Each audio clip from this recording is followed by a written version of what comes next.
Hey guys, it's me. As promised, I'm going to send you a couple of videos of things that you can practice on your own. We're going to just start off right away with Tadasana, of course. So you want to bring your feet hip distance apart. Check in with your 2 second toes. You can look straight down at them. They want to be about parallel. So basically, the outer edges of your feet can be parallel. You'll hear that a lot in a typical yoga class. Remember that really, the outer edges of the feet aren't as important as just getting a nice straight stance. Lift up all 10 toes. Make sure that that arch is lifting so you feel that subtle arch lift. Squeeze the front of your thighs, nice and strong, literally feeling the kneecaps lift up like you're making a fist with your thighs. Then pull the belly in, but not just in and up. Lift the sternum plate up. Roll the shoulders down the back. Have those palms slightly forward. And then, tuck your chin in like a drawer. So instead of jutting the head forward, tuck the chin in like a drawer to straight back. So the chin's not lifting up, not dropping down. And then go down the back body. So you're going to squeeze the shoulder blades together onto the back. Lengthen the tailbone toward the floor while keeping everything engaged. You can close your eyes. Feel as if you're rooting down through the feet, lifting through the crown of the head, like you're just going to separate your body right at the waist. You're rooting through the feet, lifting through the crown of the head. Keep that engagement, set an intention for your practice. You can stay in Tadasana as long as you want. And from here, we're going to switch and reach up. Again, finding your Tadasana. I'm just turning side to side and forward so you guys can see. When you reach the arms up for Urdhva Tadasana, upward Tadasana, remember, don't shrug the shoulders up. Roll them down the back, glide them down the back, even if the elbows bend, the shoulders being tight, okay? Someday they'll open. And then we want to go, remember, when in doubt, stick it out, right? So belly is in strongly. You're going to stick the butt back. Notice my knees aren't jutting forward. I'm sticking the butt back, the knees back, keeping the spine really long. Bring the hands to the thighs. If you get to a place where you'd like to bring the hands to the block that's in front of you, that is absolutely fine. Notice I'm turning my head and I have my head kind of cocked up to look at the video. I don't want you guys doing that. Keep the neck nice and long, all right? So you'll just kind of look straight down at the floor. Keep the belly engaged, really drawing it in and up, and there's your forward bend. You can have those knees as bent as you need to keep the spine long. What happens is our hamstrings get tight, and so if the hamstrings are tight, we start to kind of round. We don't want that. So again, keep the spine really long. And then bring the hands to the waist, pull the belly in, press through the legs to come back up.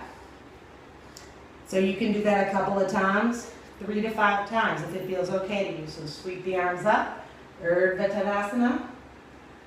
On the exhale, stick the butt back. Knees back, hands to the thighs or to the blocks. Back of the neck long, belly pulled in tight. Keep that belly engaged. You're working on strength to support your spine. Hands to the waist. Push through those feet. Inhale up. One more time. Again, you can do this more than just 3 times. Arms come up. Urdhva Tadasana. Shoulders on the back. Pull the belly in. Lengthen the tailbone. And then stick the butt back, belly stays tight, knees pull back, hands to the thighs or to the blocks. Keep the spine long. Hold it here in Uttanasana, forward bend. Belly still engaged, rooting through the feet still, keeping everything engaged. Push through those feet, use your body, hands to the waist. Come up with that flat back.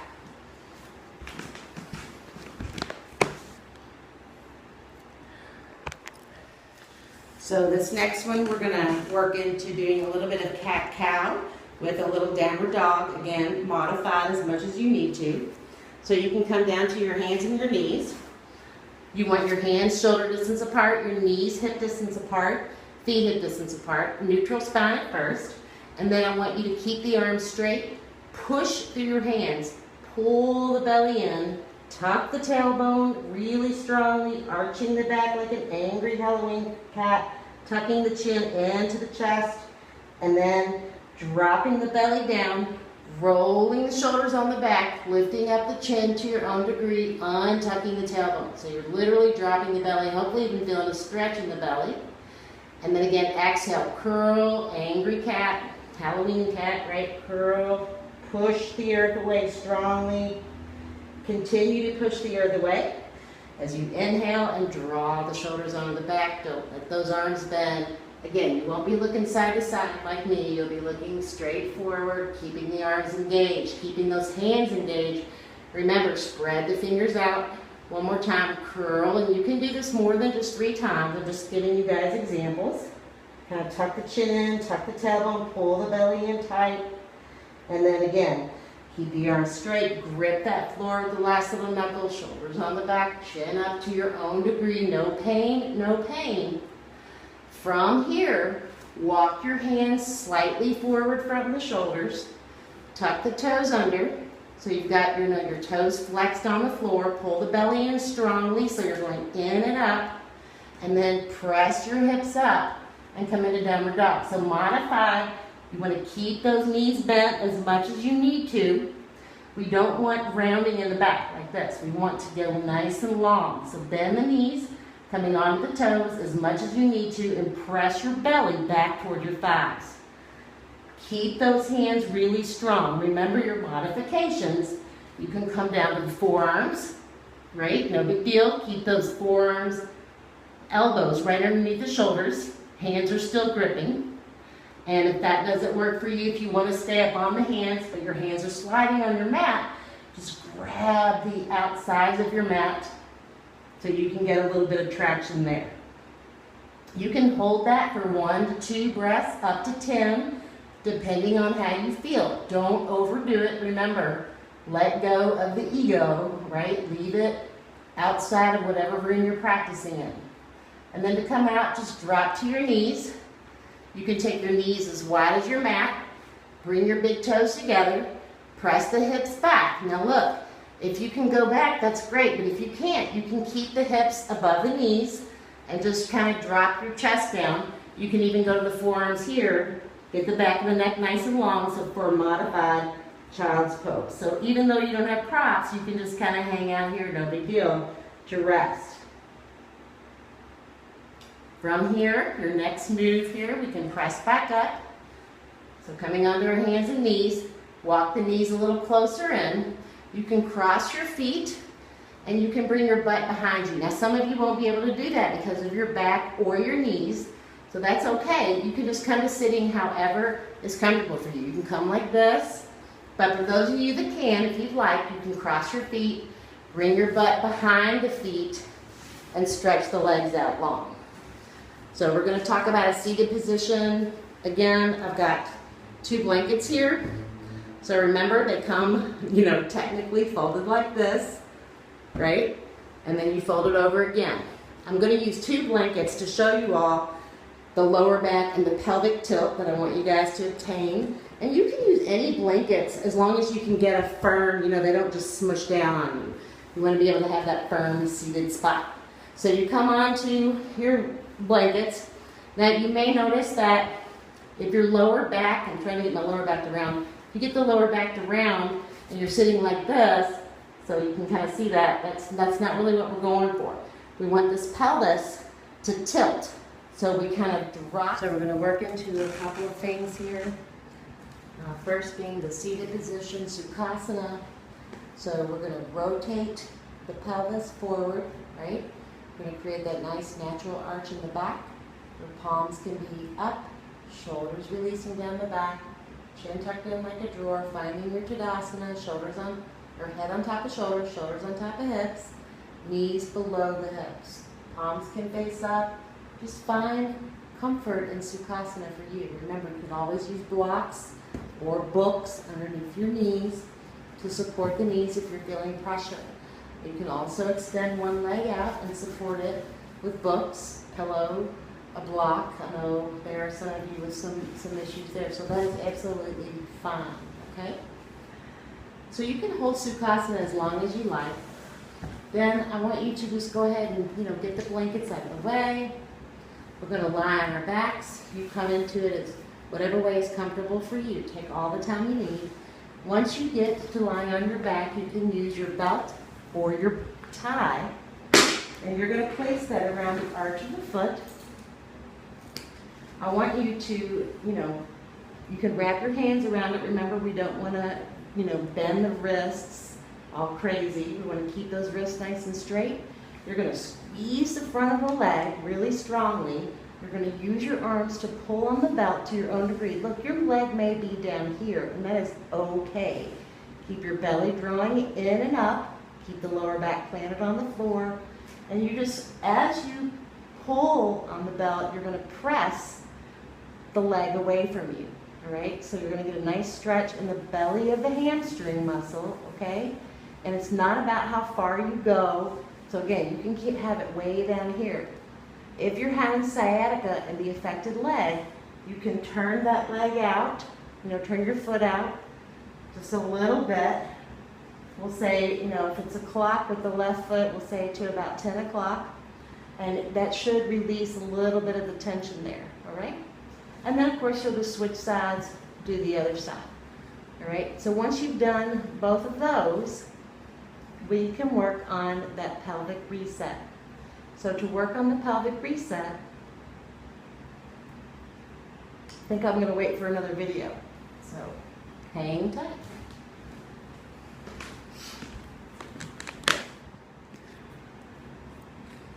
So some of you probably missed the pelvic reset. So I'm going to try to go through this, safely. If you feel uncomfortable doing it, please don't do it, all right?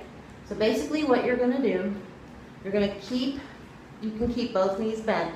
You're going to pull, I'm going to use my left leg. You're going to pull your leg in, your left leg. You want to clasp all 10 fingers around your shin below the knee. So not the kneecap, but below the knee. You want to clasp those hands. All right, now, if you can extend your right leg out without your lower back, arching off the floor, that's fine. Otherwise, keep that right knee bent to help press that low back into the floor. You're going to clasp those hands. You're going to pull the thigh in toward your belly and hold for 10 seconds. So you're using the strength in your arms to pull it in, and you're squeezing, you're holding. After you get to 10 seconds, you're going to release that, take a breath, and then pull it in again, and you're going to hold it for 10 more seconds. Hold it, squeeze it in, 10 whole seconds. And again, I'm not doing 10 seconds. I just want you guys to count your own 10 seconds or 10 breaths, either way. And then release, take a breath in and out, and do that third set, again for 10 seconds. So after you do that, take that breath again. Then we're going to do the same thing. We're going to bend the knee in, but instead of pulling it in toward the body, I want you to get a 90-degree angle with that leg, so 90 degree, right? I want you to clasp around the shin the same way you did, but this time I want you to press the shin into the hands as you give it resistance with the hands. So you're going to push up. So if my hands weren't here, I'd be pushing this way, right? Up. So you're pressing against your hands, creating that resistance, holding it for 10, and then releasing. Taking a breath in and out, and then doing it again, holding it for 10, and then dropping it down, breath in and out, and then one more time, you'll do that again, pressing up and out for 10 seconds, and then release, take a breath in and out. And then you'll repeat on the other side. After you've done both of those sets, then you can take your block, or book, and you can place that right in between your thighs, and I want you to squeeze the block. So keep the lower back flat out on the floor, keep the belly throwing in and up, squeeze your block strongly, squeeze 10 whole seconds, and then release, take a breath in and out. Again, squeeze the block, 10 seconds or 10 breaths, and then release. You're going to do that again 3 times. So 3 sets of 10 seconds or 10 breaths. And then you can use your tie or you can use your belt. And you're going to place it. Now see how I'm doing this. You don't have to lift your legs up like that. You can do one at a time. You're going to place it around the back of the thighs. Okay, hopefully you can see that. You want to tighten your belt. Or your tie, and you can just tie in a knot, you know, whatever works for you, no big deal. Don't get too attached to how that works, right? And then you're simply going to press out. So we create this tension, and you're going to press out. So you'll have your belt in place. You're going to press the thighs. Let me show you from a different angle, maybe. Maybe you can see it that way. So I'm pressing my thighs out like that, but of course we don't want that much slack in the belt. So you have it nice and tight to where your knees are hip distance apart, and then you're going to press out. Hold it for 10 seconds, keep the belly engaged, keep the lower back out on the floor, and then release it. Take a breath in, a breath out. Do another set of it, press out. 10 breaths for 10 seconds. Stop, take a breath in and out, and then do it a third time. Then you can get the belt out from around your thighs. So now, you know, we've done our pelvic reset. I want you to bend the knees in towards your chest and just, you know, grab a hold. See, I have my legs really wide, okay? You probably can't see that, but they're really wide, wider than my hips even, if possible for you. And just kind of rock back and forth on that pelvic area. Okay? From here, you can drop the feet to the floor. You can have your block or your books. Feet are hip distance apart. I want you to lift up, right? You're pushing through the hips, pushing through the buttocks, the back body. You're going to slide your block underneath. Let your sacral area, that diamond-shaped bone above your buttocks, just let it rest on the block. See how I'm looking at you all? I have my neck turned. I don't want you to do that. I want you to keep that space on the back of the neck. Palms will face up. So nice natural curve on the neck. And you can just close your eyes and rest here.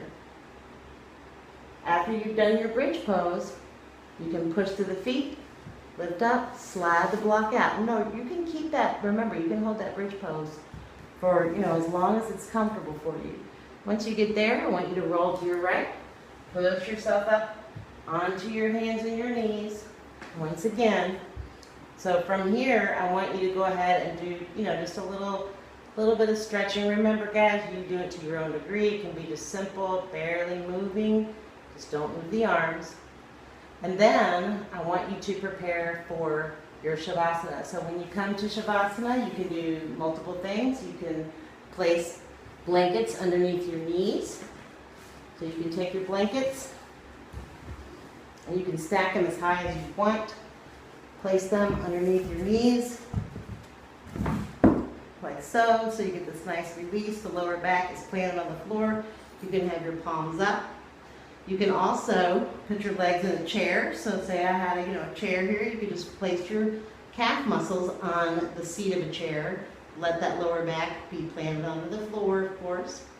And you can just stay there and rest in Shavasana. Remember that when you're coming out of Shavasana, of course, you want to roll to your right, press up with the strength of your arms. Very, very important. So all the videos I sent to you guys, you can do as much or as little as you want. If you feel doubtful about anything, when in doubt, don't do it. If something feels painful, stop immediately. So hopefully by now you've got yourself set up in Shavasana. So just take a nice deep breath in and fill up your lungs all the way to the collarbones. And just exhale. And I'll send you one last relaxation video. For your relaxation, I just want you to relinquish control of the breath altogether. Allow your breath to become really soft. And this may take some time. Everybody's different.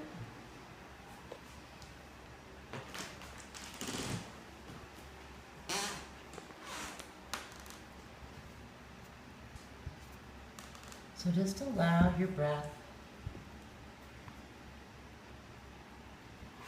to come to you all on its own accord.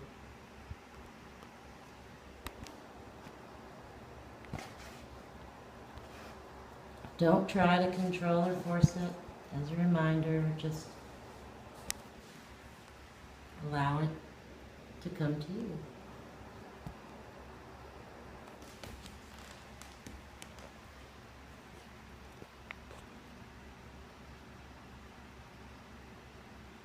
Notice the natural rhythm of your breath, and notice that there's an effortless rise and fall of your belly, perfectly in tune with your breath. Notice any sensations in the body, but notice them as a witness. There's absolutely no judging our bodies. We're just becoming a witness. Allow yourself to become so still. No fidgeting, no moving in the body at all.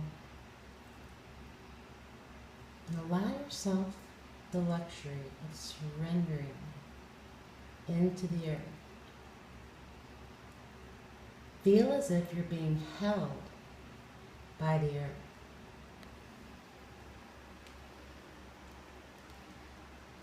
Feel as if, literally, you're being coddled, nurtured by the earth beneath you. Feel every muscle of the body relaxing, from the crown of the head to the tips of the toes. Feel yourself letting go. And stay in Shavasana as long as you like. Namaste.